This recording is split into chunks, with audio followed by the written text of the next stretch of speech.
Hello friends, in the last lecture we had discussed about the variable capacitance transducer, piezoelectric transducer and last theory is Hall effect. Now two theory are more in this chapter. First main important theory is large displacement measurement using synchronous.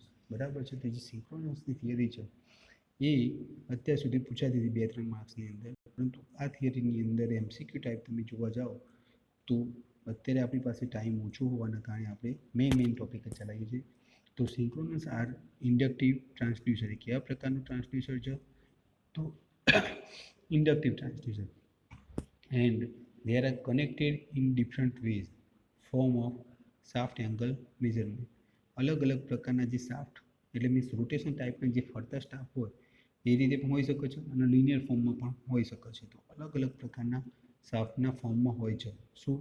તો synchronous and સિંક્રોન્સ, બરાબર છે, R inductive transducer. એ કેવા પ્રકારનું છે? Inductive transducer.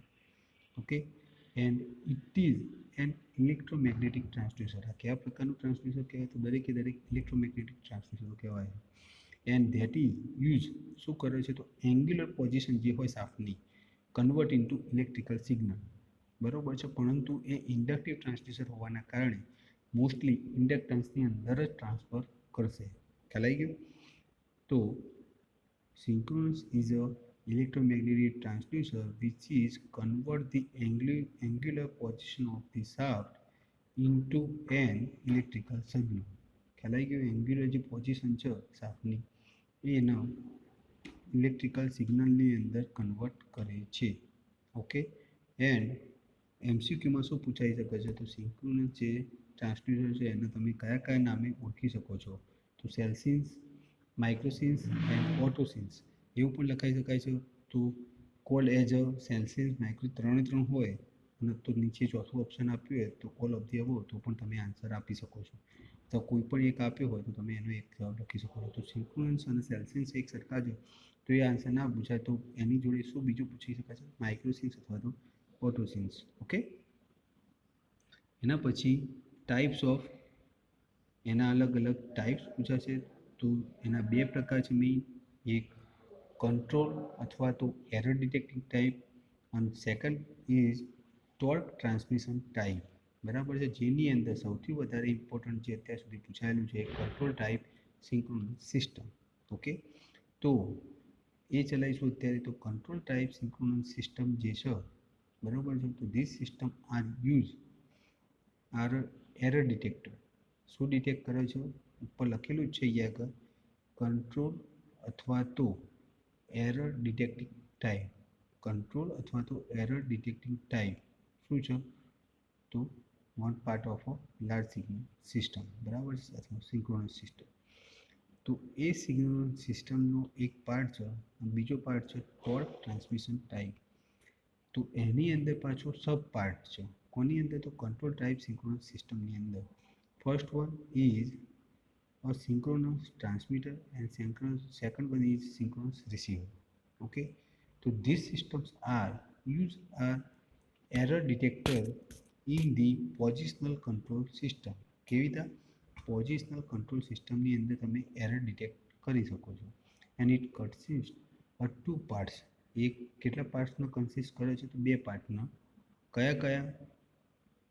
તો first one is a synchronous transmitter and second one is synchronous receiver.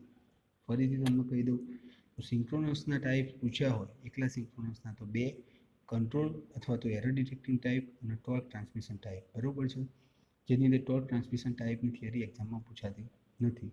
Control ટાઈપને પૂછાય છે એટલે આપણે અત્યારે ચલાવીએ છીએ. પછી એવું કહ્યું હોય કંટ્રોલ ટાઈપ સિંક્રોનસ જે સિસ્ટમ છે એના પાર્ટ કેટલા? તો એના પાછા બે, એ સિંક્રોનસ ટ્રાન્સમીટર અને સિંક્રોનસ રિસીવર. આ એમસીક્યુની અંદર પૂછાઈ શકાય છે.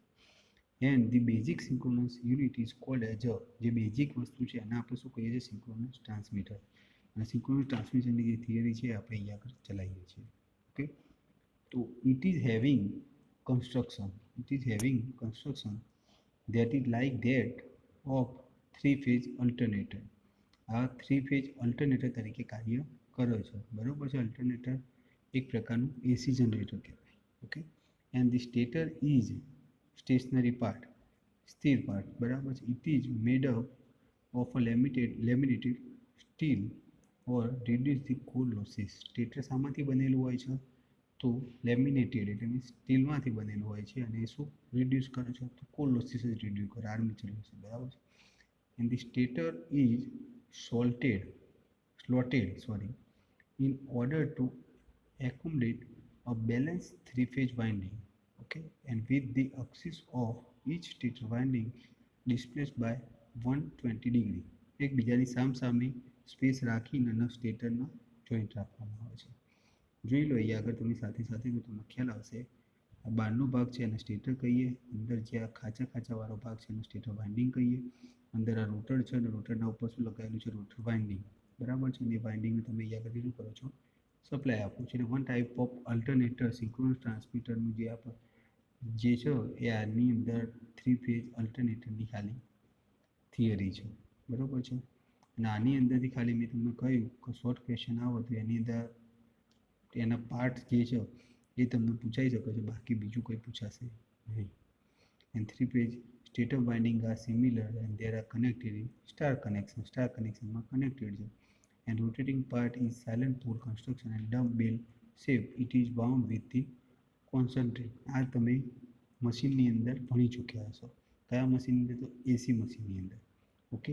અને આની સાથે આપણું ચેપ્ટર અહીંયા આગળ પૂર્ણ થાય છે. ફરીથી આજે આપણે કયા ટોપિક ચલાવ્યો? તો large displacement measurement using synchronous. અને સેકન્ડ વનની એના બે પ્રકાર છે. કયા? તો કંટ્રોલ અથવા તો error detection type, transmission torque type.